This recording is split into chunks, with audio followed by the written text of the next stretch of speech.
Welcome to the Private Practice Startup Podcast, where we help mental health professionals grow their dream practices and live a life they love. We chat with successful private practitioners, business coaches, and marketing experts, bringing you tons of practice building tips. We invite you to take advantage of our private practice paperwork and our signature marketing e-course. And we have a gift for you. This is the exact methodology we use to create our six-figure private pay practices and have helped many other therapists do the same. Go to privatepracticestartup.com and on the homepage, click the button to download a free copy of your dream private practice playbook. Now on to today's episode. Hey everybody, welcome back to another episode of the Private Practice Startup Podcast. Hope you guys are doing fantastic today. Today we're going to be talking about a topic that we often see, and that is how to navigate cancellations in private practice. So we're going to be diving into that. That will be Kate and I will be your host, but also your guest today chatting about that. And we hope that you joined us last week as we talked about how to protect your private practice brand with attorney Devin Miller, who also has his MBA. He also helps a lot of startups. And we really talked about trademarking and should you protect your brand or shouldn't you, and how you go about doing that. So you guys are creating awesome things out in the world. You definitely want to protect that based off your goals in your private practice. So check out that fun-filled, fact-filled podcast as we dove into that topic. Before we get started today, we just want to take a quick moment for our sponsor. Is managing your practice stressing you out? Try Therapy Notes. It makes billing, notes, scheduling, and telehealth a whole lot easier. Check it out, and you will quickly see why it's rated the highest EHR on Trustpilot with over 1,000 verified customer reviews and an average customer rating of 4.9 or 5 stars. You'll notice the difference from the first day you sign up for the trial. They offer live phone support 7 days a week. So when you have questions, you can quickly reach someone who can help. You are never wasting time looking for answers. If you're coming from another EHR, they make the transition really easy. Therapy Notes will import your client's demographic data free of charge during your trial so you can get going right away. Use the promo code PPS to get your first 2 months for free, or try out Therapy Notes for free, no strings attached, including their very reliable telehealth platform. Make 2021 the best year yet with Therapy Notes. So let's dive into today's topic. And we're talking about how to navigate cancellations in private practice, a question that we see very, very often. Kate, where should we get started? This is something that a lot of clinicians struggle with. And it has to do with mindset, it has to do with your ability to set boundaries and maintain boundaries and to have clear policies and procedures regarding your paperwork, your initial onboarding process when you're starting with new clients, and then your ongoing therapeutic relationship. So this bleeds into all aspects, and then it directly affects your bottom line. So if you're struggling with setting and maintaining your cancellation policy with clients, you're definitely going to want to listen to this episode. This is something that Katie and I both had struggles with in the beginning when we first started in private practice. That was back in 2006 for me. It's, seems like so long ago to say 2006, but that's when I officially got into private practice, and Katie shortly thereafter. So it's not something that came easy. I know that we have had to do our own money mindset work, and Katie is going to want to share a story with you about how she came to the decision to finally set her very clear 24-hour cancellation policy in her own practice that came from me twisting her arm. And then she finally looked at the numbers. And yeah. So Katie, I'll let you share your story. Yeah, let's talk about that. So when I first got into private practice, I definitely had to do a lot of money mindset work, and even including sharing my fee, right? I'd share it like as a question. So there was a lot of money mindset work done around that. And when I was thinking about my cancellation policy, I really thought like, well, hey, life happens. I want to, give people the benefit of the doubt and, let them have a, one-time less than 24-hour cancellation freebie. Right. Well, it wasn't really clear on my policies and procedures. I said, if like you're sick or whatever, but then people started canceling like, oh, well, I can't make it today. And it was like, well, I felt kind of in limbo because my policy wasn't all that clear. So I was feeling very frustrated because like many of you, here you are at the office, or a lot of you are doing telehealth now, and maybe you have kids at home, maybe you have someone watching the kids, maybe you're paying someone to watch the kids. Like, you've had to make special situations, or you've had to arrange your schedule to be able to be there for your clients. And some of you are paying money for childcare to be there for your clients.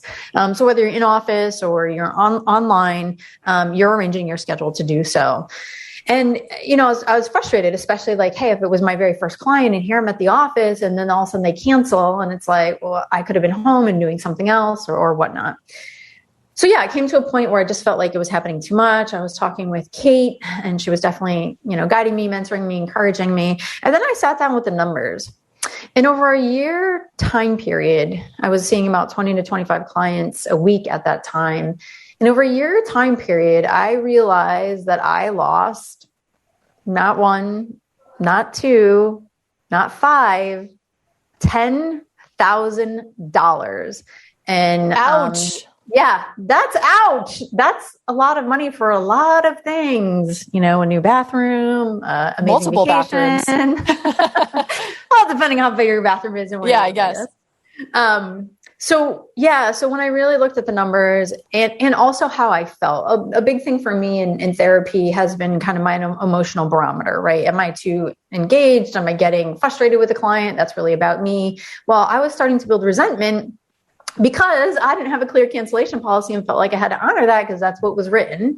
So after that, I did an addendum, right? And actually had all my current clients sign so I could tell them the new policy. And obviously then I updated that in my consent. And, Kate and I often talk about, unless that it's in an emergency. Emergency can be a subjective word to some people. I know Kate had shared one time that I think a client of yours said, oh, I had a meeting. It was an emergency. And you're like, a planned meeting is not an emergency. So when you have that in your consent, is you get to discern what that means with your client, right? Like, they don't get to decide if it's not a true emergency. Obviously, a car accident, your car's not working, a child is sick, you have to pick them up from school, unexpected things. Yes, then you allow some flexibility, but when you're not clear in your own cancellation policy, you allow yourself to be taken advantage of with that. So that was the $10,000 lesson. So I'm giving that to you guys for free. You don't have to do that for yourselves. But I understand a lot of therapists struggle in this area, just like we both have. Yeah. And you know what? This is such a gift to be able to give yourself that clear policy and procedure, and then a gift for your clients as well, because when you have that clear policy and procedure in place, your bottom line is protected, your time is valued and respected. You're going to show up and do the best possible clinical work that you can, and you won't have anything getting in the way with potential resentment or frustration or anything that's getting into the therapeutic relationship and space, that sacred space with you and your clients. So you're really giving yourself a gift and giving them a gift as well, and being able to have that very clear policy and procedure. And Katie talked a little bit about the addendum. So if you currently don't have a clear policy in place, or maybe you want to update it, clarify it, revise it, change it. Maybe you want to go from a certain amount of time to a different amount of time. I know people have anywhere from 24 hours to 36 hours to some even having 48-hour cancellation policies. My therapist that I've seen off and on has a 48-hour cancellation policy. I'm a therapist. I respect it. And I get it. So it's really just thinking about what is going to make sense for you, for your life, for your practice, and being able to convey that clearly to clients. You want to make sure that it's clear in your consent form. Katie and I have our attorney-approved private practice paperwork. We had worked for years and years and years perfecting, and have had multiple healthcare law and family law attorneys review it, bringing it up to par. And our consent form is about 8 pages long. The cancellation clause and policy that's in there is very clear. And so if you're in need of a consent form, you can definitely check out our paperwork. We'll include the link for that in our show notes page. But that is something that's really important to be crystal clear from the onset of the therapeutic relationship. And then take it a step further. During your first session with clients, when you say, I just want to reiterate that I have a 24-hour cancellation policy, except in the case of emergencies. If there's something that happens that's outside of your control, you've got to, rush your kid to the hospital, or you have a car accident or something like that, of course, I'm not going to charge you for session. However, I only take on a limited amount of clients. This time is specifically reserved just for you. And so if, you forget about session, or you get tied up at work and you lose track of time, that doesn't constitute an emergency. I just want to let you know that if that happens, I will charge the card that I have on file.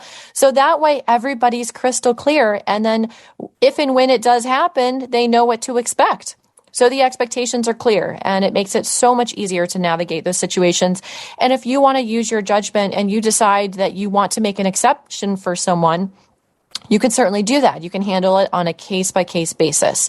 But if you already have clients established and you want to make updates, have them sign the addendum so that it's documented and it's very clear from everybody's perspective. Yeah. Let's take a quick moment for our sponsor. If you're a private practice owner, this is for you. Running a business is just plain hard. Endless to-do list, employees to take care of, and your ever-present bottom line. So first of all, kudos to you for staying on top of it. I want to tell you about Gusto. Gusto built an easier and more affordable way to manage payroll, benefits, and more. They help over 100,000 businesses with tasks like automated payroll tax filing, simple direct deposits, free health insurance administration, 401ks, onboarding tools, you name it, Gusto made it easy. And they really care about the small business owners they work with. Their support team is attentive and helpful. And since money can be tight right now, you'll even get 3 months free once you run your first payroll. Just go to gusto.com/PPS and start setting up your business today. You'll see what I mean when I say easy. Again, there's that 3 months free. Go to gusto.com/PPS. Great stuff, Kate, and really important. And, one of the things I know we're kind of highlighting, we talked about my story, we're talking about mindset, and you really talked about policies and procedures. So one thing that I find, and as therapists, we're all about mindset. And so if you're not having clear policies and procedures that you're following, most often it could be a mindset issue, right? So really examining your own belief and understanding around money, around your time, around your boundaries is really important. So, whenever someone says, hey, can I have a volunteer for role play? I immediately jump up and I'm like, yes, please me. Said no one ever, right? I definitely recommend, if this is an area that you're struggling with, it could be a friend, a family member, your spouse, or a colleague, is that you actually role play this out and go through your policies and procedures, go through communicating about your cancellation policy and communicate that. And when you can say that clear and with confidence, that's really important. Now, the sticky part comes when it actually needs to be put into place, right? So over time, right? So everything is a learned process. Kate and I would communicate this. And, when a client calls and they're canceling less than 24 hours and it's like, oh, now I got to hold them accountable. Like, it's a sucky feeling. I'm just going to say what it is, right? But when you're really clear and you communicate that, you talk to them, you explain all the reasons why Kate has said, you have them sign, and then it comes that time. Over time, for me, I would have clients say, I know you have to charge me, right? And I'd like to go ahead and schedule the next session. Like, that was amazing because it was really super clear. And there's also going to be times that clients do challenge the cancellation policy, and that you'll have to be comfortable with addressing that. I've known definitely that clients, say, for example, there's a call from a client and we're about to see each other in 2 hours. Sometimes I won't pick up that call because I'm anticipating maybe they're canceling, and I want to make sure that I'm not answering off the cuff, and preparing myself. Okay, if they're going to cancel, maybe because this is a habit of theirs, how am I going to handle this? So I don't let myself go into a situation where I'm just answering the phone and kind of being caught off guard. As I just prepare myself for that. Kate? Yeah. And if someone is canceling multiple times, you can also have a clause in your paperwork about that, in your consent form. If after X amount of cancellations or last minute cancellations or whatever type of cancellation it is, then we have the right to explore that and potentially refer you out to either a more appropriate level of care or other providers, or if they're not committed to the therapeutic process. So you can talk about the one-time cancellation, the last-minute cancellations, the no-shows, the emergencies. And then if there's multiple ongoing cancellations and it appears that they're not committed to the process, so that way you're protected and you have options and you're not obligated and tied to work with someone. Of course, we don't ever want to abandon our clients, but clinically, if they're not following through with treatment recommendations and not committed to the process, you're not going to be able to help them get the results that they want to get. And maybe it's not an appropriate level of care for them. What I did want to share, though, is a quick story about a cancellation situation that I navigated with a couple of mine that I was seeing many years ago. I had the couple sign the consent form, clearly stated my 24-hour cancellation policy. I met with both partners for the initial session. I was using a Gottman method couples therapy approach. And so after that initial session, after we identified all of the goals and their perspectives and all of that, I met with each partner, or we scheduled our follow-up individual sessions, because I would meet with each one of them once for an individual session before continuing on with the couples work that we were doing. And the male partner had scheduled the session with me, and he actually no-showed because he forgot. And even though I sent a session reminder, he got tied up at work and he forgot. That does not constitute an emergency. And so I held them financially responsible. I reiterated that. I explained it. The female partner had shown up for her session, but he was not happy about it. He was upset. He pushed back, and I held him accountable. He actually contacted his credit card company and tried to dispute the charge. And the credit card company asked to see a copy of the consent form. I had him sign a release, sent them a copy of the consent form, and the credit card company actually erred in my favor. And luckily, we were able to talk about this and to work through it. And I didn't lose the client of mine, but it was an interesting lesson about the power of having everything in documentation and very clearly documented. So I share that with you all so that you can really think about how you have your cancellation policy documented, how you have it communicated with your client.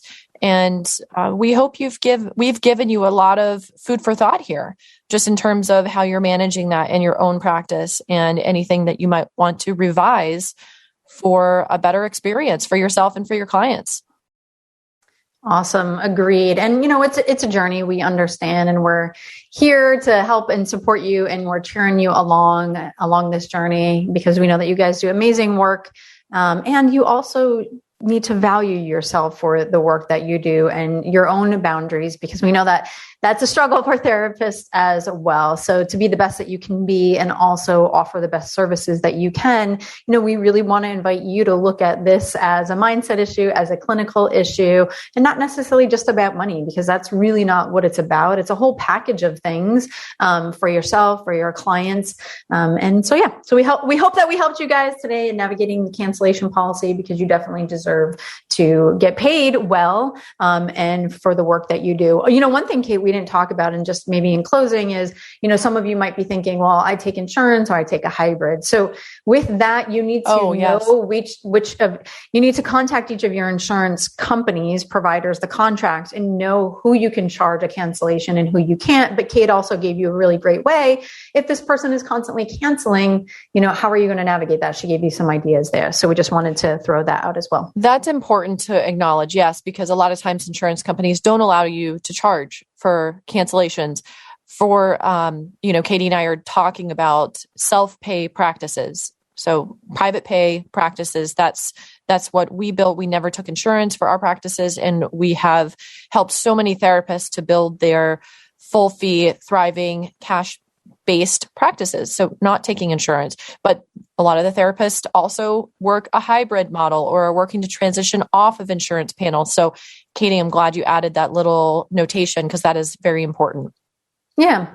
Well, as always, we love having you here and join us for our podcast. We hope that this was helpful. We hope that you guys join us next time as Kate and I dive into how to jumpstart your private practice. And I know we often mention today during this podcast about our consent and paperwork. If you're wondering how you can get that, we're going to put that in the show notes link.